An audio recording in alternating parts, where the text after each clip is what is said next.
Φίλες και φίλοι, γεια σας.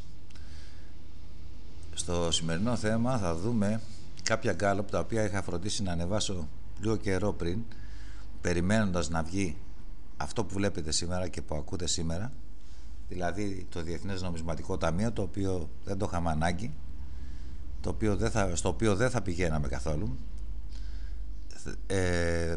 το οποίο δεν θα μας έδινε χρήματα, γιατί εμείς χρήματα δεν χρειαζόμαστε, θέλαμε πολιτική στήριξη και όλα τα συναφή. Έχω κάνει 3 γκάλωπ, τα οποία έχουν βγει εδώ και ένα σχετικά μικρό διάστημα.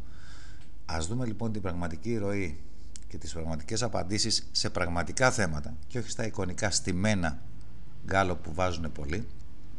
Και λέω στημένα γιατί στείνουμε ένα γκάλωπ αφού το κατευθύνουμε, δηλαδή χτυπάμε κάτι και εστιάζουμε ότι οι απαντήσεις να χτυπάνε εκεί που θέλουμε και να μας δίνουν το στόχο μας και όχι την πραγματικότητα.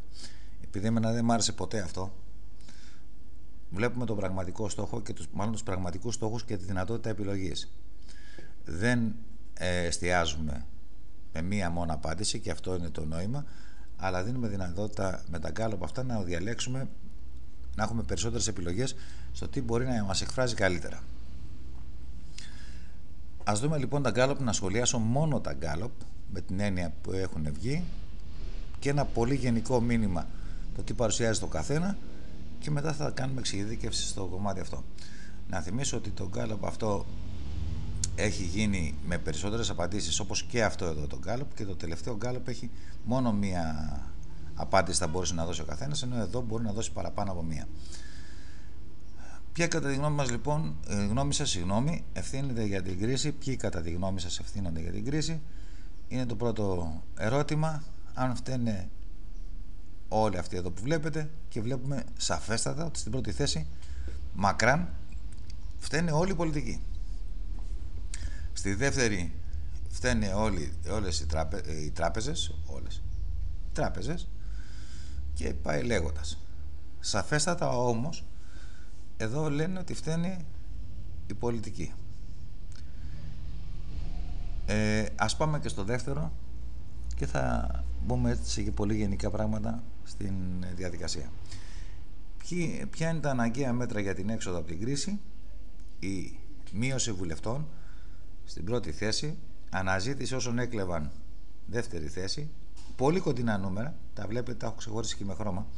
Μείωση κρατικών εξόδων, πάλι αφορά τους βουλευτές, σημαντική φόρηση εκκλησίες και τράπεζες, κατάργηση όλων των επιδομάτων πόνων δημοσίων υπαλλήλων και βουλευτών και κατάργηση δημοσίων υπαλλήλων. Όπως βλέπετε, είναι η βασική κατηγορία που ξεπερνά το 50%, και βέβαια αυτό το 50% δίνει σαφέστατα την εικόνα της ληστείας του χρήματος του κοσμάκι, του χρήματος του απλού λαού, ποιοι το έχουν εκλέψει, ποιοι ευθύνονται, και τα μέτρα που θα πρέπει να πάρουμε είναι για αυτούς τους ανθρώπους που τα σηκώσαν τα λεφτά αυτά και τα πήρανε, και πρέπει να τα πάρουμε. Βέβαια, όπως καταλαβαίνετε, δεν ισχύει να πάρουν τίποτα, γιατί ακριβώς έγιναν όλα τα υπόλοιπα τα από κάτω, τα αυτά που δεν θα έπρεπε να γίνουν και που αφορούν τον απλό κόσμο.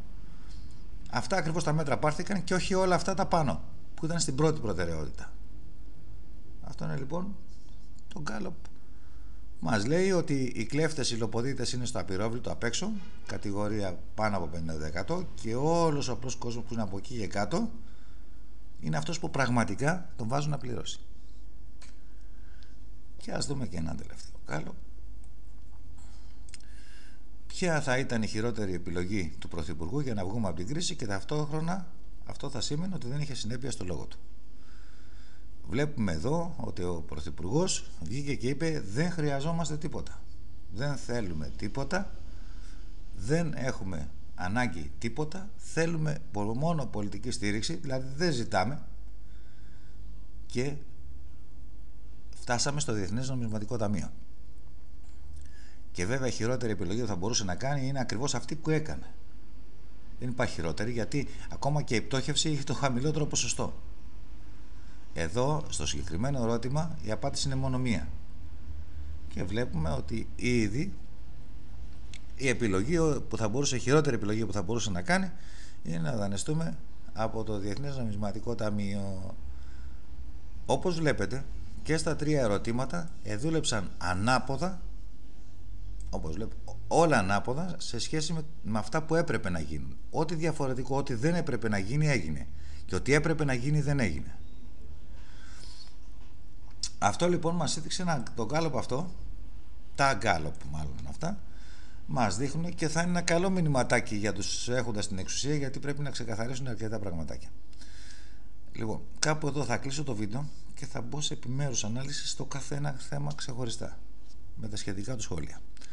Τα λέμε στο επόμενο βίντεο.